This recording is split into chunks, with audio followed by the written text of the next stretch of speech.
तो hi hello सभी बच्चों को नमस्कार। जैसा कि आप सभी लोग मेरे पीछे देख पा रहे हैं, भाई आज हम क्या करने वाले हैं, तो आज हम करने वाले हैं आपका चैप्टर वाइज फॉर्मूला शीट, है ना।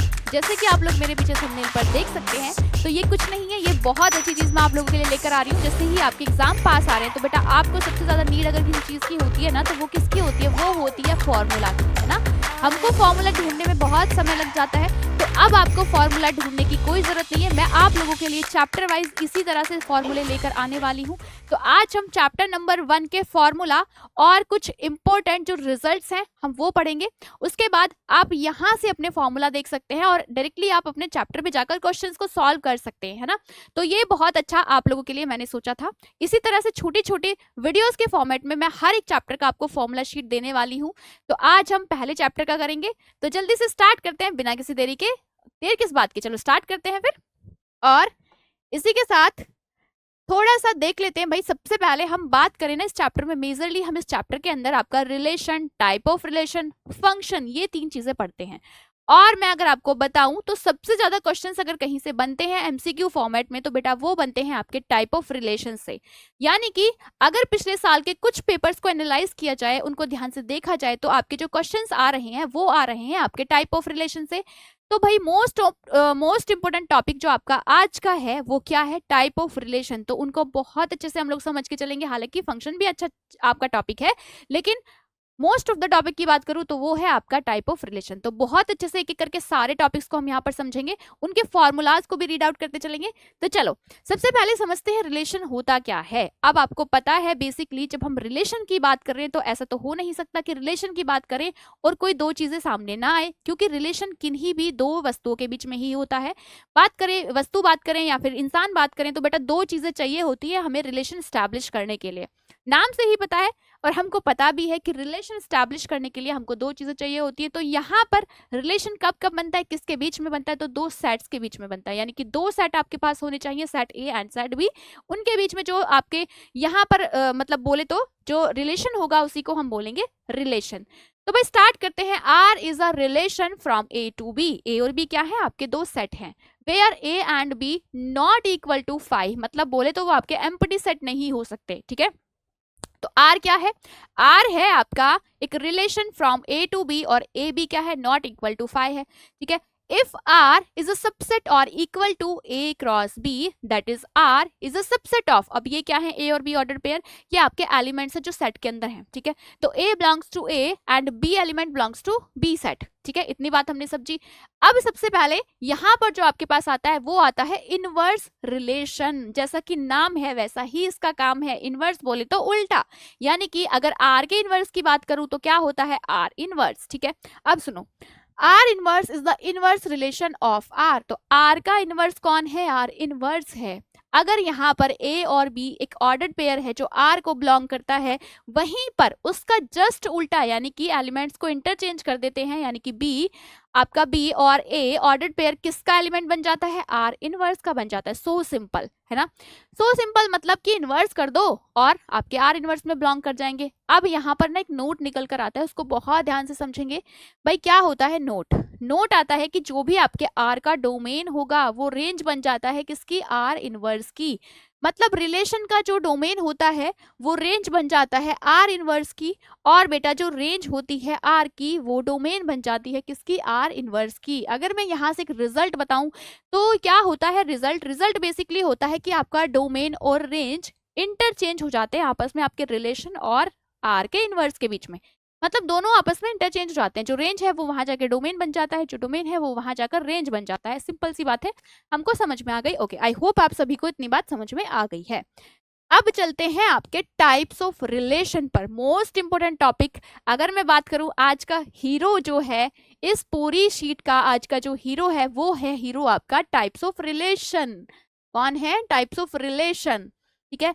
चलो इसको थोड़ा थोड़ा पढ़ते हुए चलेंगे। सबसे पहले आता है आपका एम्प्टी या फिर वॉइड रिलेशन। अब जैसा एम्प्टी और वॉइड के नाम से ही झलक रहा है, एम्प्टी बोले तो कोई चीज खाली, है ना, खाली दिमाग की तरह खाली नहीं, खाली मतलब जिसके अंदर कुछ भी नहीं है। तो दिमाग तो ऑलमोस्ट सबका, आई नो आप सब बहुत टैलेंटेड बच्चे हैं, ठीक है। तो देखो क्या होता है एम्प्टी रिलेशन बेटा, एम्प्टी रिलेशन बोले तो उसके अंदर कुछ भी नहीं है, एकदम खाली चीजें हैं। जैसे कि आपका स्कूल का बैग होता है, उसके अंदर कोई भी बुक मत रखो, कुछ मत रखो, वो क्या बन जाता है, खाली बैग बन जाता है। वैसे ही आपका एम्प्टी वॉइड रिलेशन है।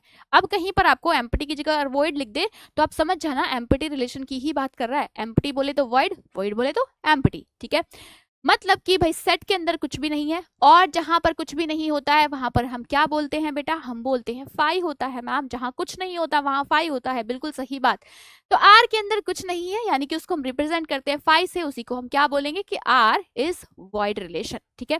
दूसरा आता है यूनिवर्सल। अब यूनिवर्सल वॉइड का जस्ट अपोजिट है। जैसे वॉइड में कुछ नहीं होता है, वैसे ही यूनिवर्सल क्या होता है, यूनिवर्सल आपका जिसके अंदर आपका पूरा यूनिवर्स, यानी कि यूनिवर्सल किसको रिप्रेजेंट करता है, सपोज करो थोड़ा सा कनेक्ट करने की कोशिश करो यूनिवर्स के साथ।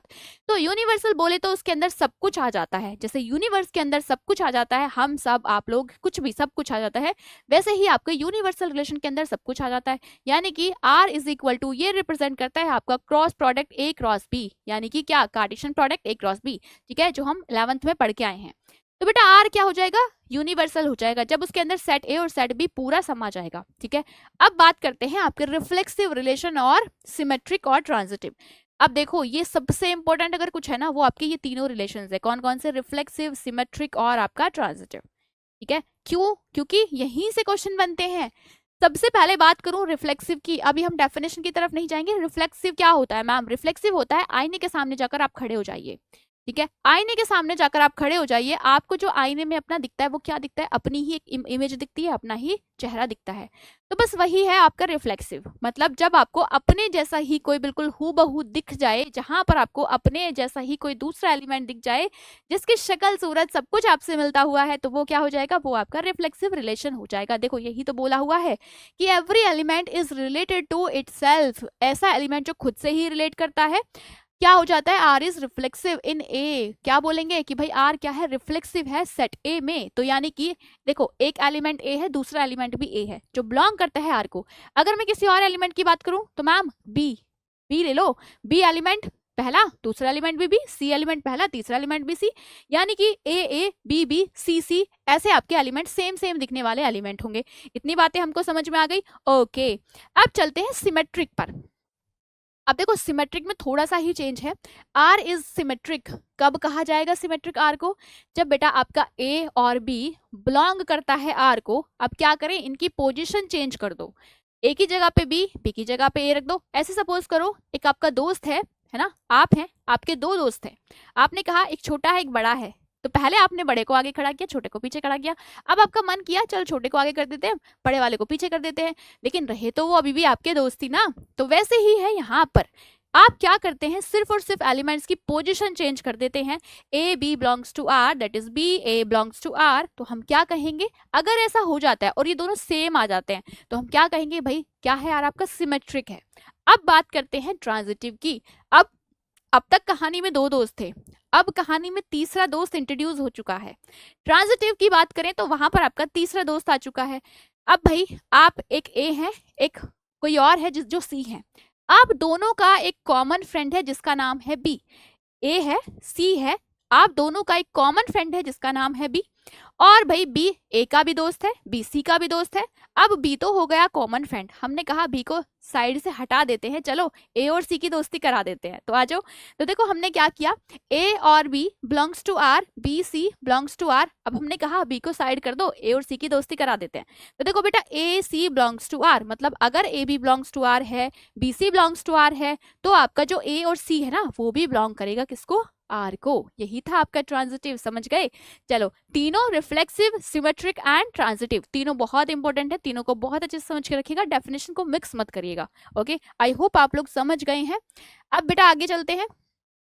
अगर कोई भी रिलेशन आपका रिफ्लेक्सिव हो जाता है, सिमेट्रिक हो जाता है, ट्रांजिटिव हो जाता है, अगर कोई भी रिलेशन तीनों प्रॉपर्टीज आपकी सेटिस्फाई करता है, तो हम उसको बोलते हैं क्या, इक्विवेलेंस रिलेशन, जो कि आपकी स्क्रीन पर पीछे है। अगर कोई भी रिलेशन आपका सिमेट्रिक है, रिफ्लेक्सिव है, ट्रांजिटिव है, हम उसको बोलेंगे कि ये क्या है भाई, ये आपका फिर इक्विवेलेंस रिलेशन है। और क्वेश्चन आपका मोस्टली यहीं से आ जाता है, ठीक है, कि इक्विवेलेंस रिलेशन इसको दिखाइए। तो अगर कोई भी रिलेशन रिफ्लेक्सिव होगा, सिमेट्रिक होगा, ट्रांजिटिव होगा, तो वो क्या हो जाएगा, वो आपका इक्विवेलेंस रिलेशन हो जाएगा। अब इसी के जस्ट अपोजिट आ जाता है आपका बेटा एंटी सिमेट्रिक।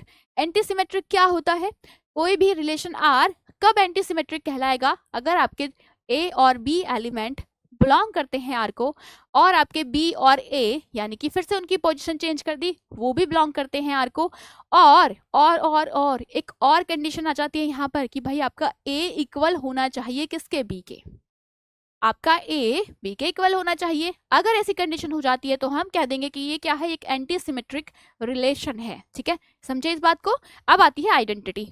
आइडेंटिटी तो मैम समझ गए, देखकर ही समझ में आ रहा है। आइडेंटिटी मतलब बोले तो क्या, आइडेंटिटी बोले तो कैसा, अपने जैसा। ठीक है, देखो A belongs to A for all A belongs to, अच्छा लिखा हुआ नहीं है, for all A belongs to R होगा यहाँ पे, या ए होगा, A belongs to R is an identity relation in E. अगर आपका ए जो है वो किसको बिलोंग करता है, अगर आपका ए किसको बिलोंग करेगा, आर को बिलोंग करेगा, मतलब सुनो ए और ए है, for all A belongs to A होगा यहाँ पर, सेट ए को बिलोंग करेगा ना ये, हाँ, तो for all A belongs to A is an identity relation in A, तो ये क्या हो जाएगा, ये ए में आपका आइडेंटिटी रिलेशन बन जाएगा।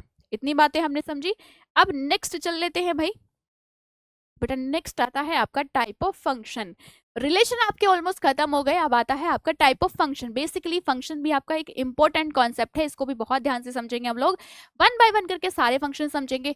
अब सुनो, सबसे पहले हम लोग क्या पढ़ते हैं, one one function. One one बोले तो आपका इंजेक्टिव, इंजेक्टिव बोले तो वन वन, दोनों के जो मिक्स नेम है ना, इनको बहुत अच्छे से याद रखेगा कि आपका एम्प्टी वॉइड, वॉइड एम्प्टी, इसी तरह से one one injective, injective one one. Okay, कोई भी फंक्शन वन वन कब कहलाएगा, सुनो ध्यान से, कोई भी फंक्शन तब वन वन कहलाएगा। अब हम किस पर नजर गड़ाएंगे, अपनी एलिमेंट नहीं, सेट ए पर।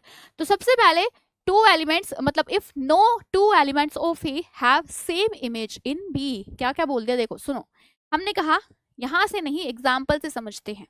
तो देखो बेटा, ये एक सेट ए है आपके पास, है ना, और ये एक सेट बी है, एक सेट ए था, एक सेट बी था, और ए के अंदर एलिमेंट्स है 1 2 3 एंड 4, और यहाँ पर है P Q R S और T।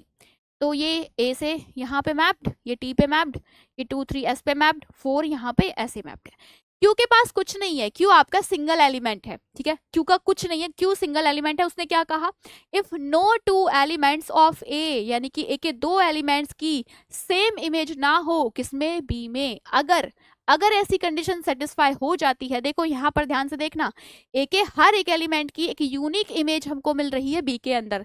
दूसरी भाषा में बोलूँ तो ए के हर एक एलिमेंट की एक यूनिक इमेज मिलनी चाहिए, कहाँ पर, सेट बी के अंदर, जो कि हमें मिल रही है। तो अगर ए के हर एक एलिमेंट की एक यूनिक इमेज मिल जाती है सेट बी में जाकर, तो हम उसे क्या कहेंगे, हम कहेंगे कि हमारा जो फंक्शन है वो कैसा है, वो वन वन है, बोले तो इंजेक्टिव है। पहली बात समझे आप लोग। अब चलते हैं दूसरी बात पर।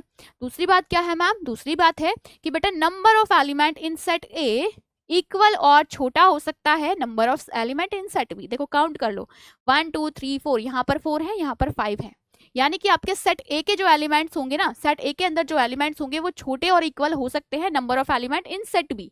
इतनी बातें आप लोगों ने समझ ली, यानी कि भाई छोटे भी हो सकते हैं और इक्वल भी हो सकते हैं, पहली बात। दूसरी बात समझ में जो आती है वो आती है जब हम क्वेश्चंस करते हैं।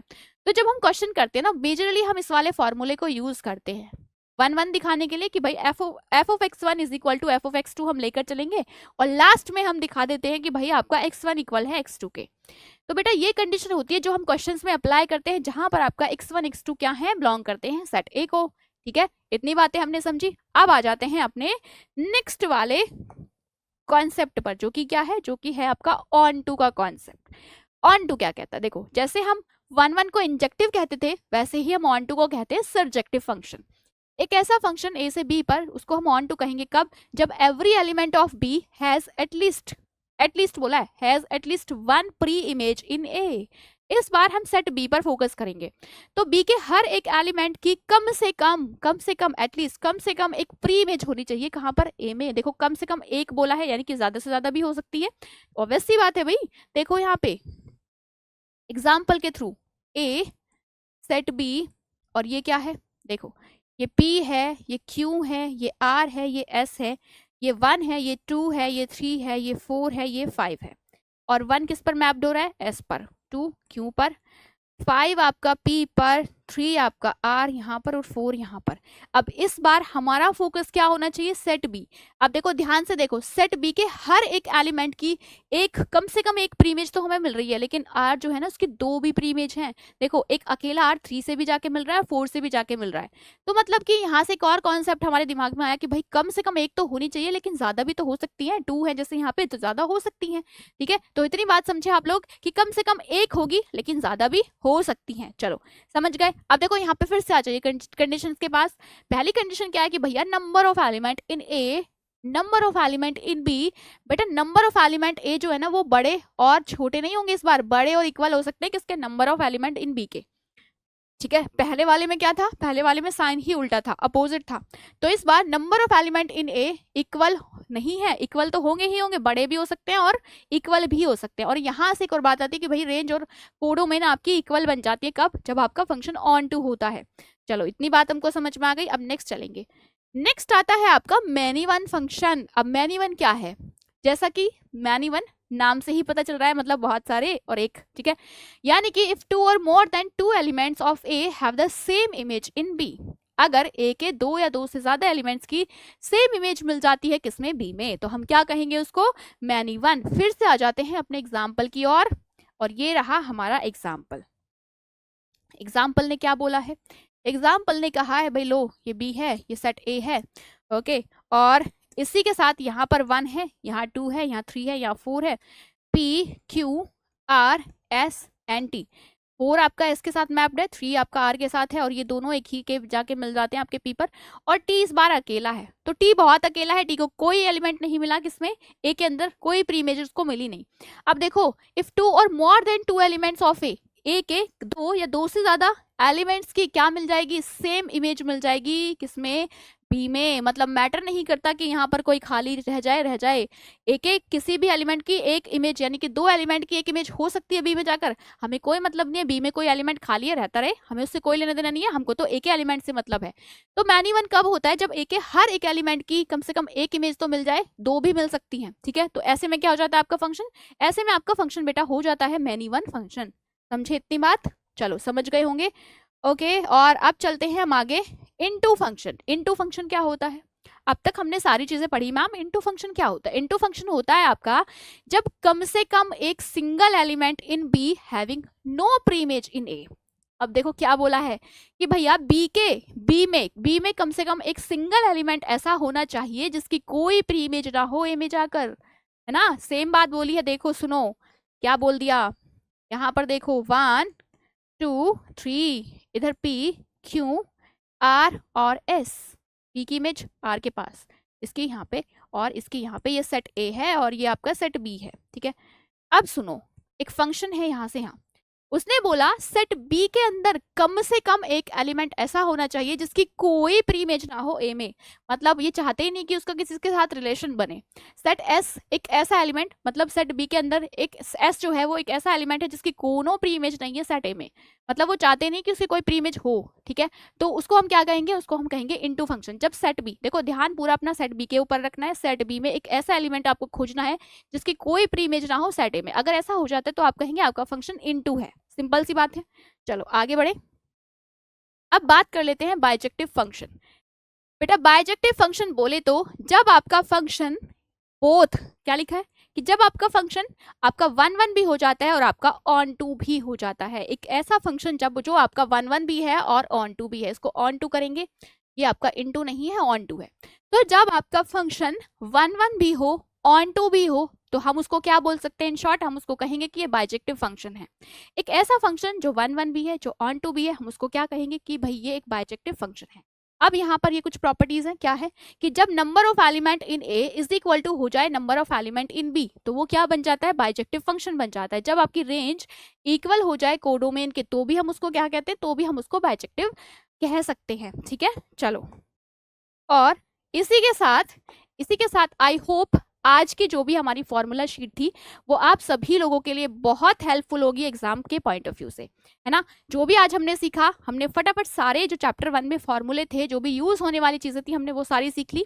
इसी के साथ ऐसे ही अब हम आपसे नेक्स्ट वीडियो में मिलेंगे, जहां पर मैं आपसे नेक्स्ट चैप्टर के फॉर्मूले शेयर करूंगी आपके साथ। इसी तरह से हम बहुत अच्छे तरीके से सारे फॉर्मूलेज को एक ही वीडियो में, अगली वीडियो में आपके साथ शेयर करेंगे। इसी तरह से हर एक चैप्टर की आपके पास क्या आ जाएगी, एक लिस्ट आ जाएगी, जहां पर हम हर चैप्टर के फॉर्मूले आपके साथ शेयर करने वाले हैं। बस आपको करना क्या है, आपको यहाँ से फॉर्मूले देखने हैं, उसके बाद आपको सीधे अपना कॉपी और पेन उठाना है और क्वेश्चन को सॉल्व करने लग जाना है। ठीक है बेटा, एग्जाम के अंदर फॉर्मूले बहुत बड़ा सर दर्द होते हैं, कैसे करें, कहाँ से ढूंढे, कहाँ से लिखे, इतना समय नहीं होता है आपके पास, तो आप सिंपली यहाँ से सारे फॉर्मूले देख सकते हैं और अपने क्वेश्चन को सॉल्व कर सकते हैं। जी चलिए, इसी के साथ मिलते हैं आपसे अगली वीडियो में। तब तक के लिए नमस्कार। आप लोग खुश रहिए, मेहनत करते रहिए, ऐसे ही पढ़ते रहिए।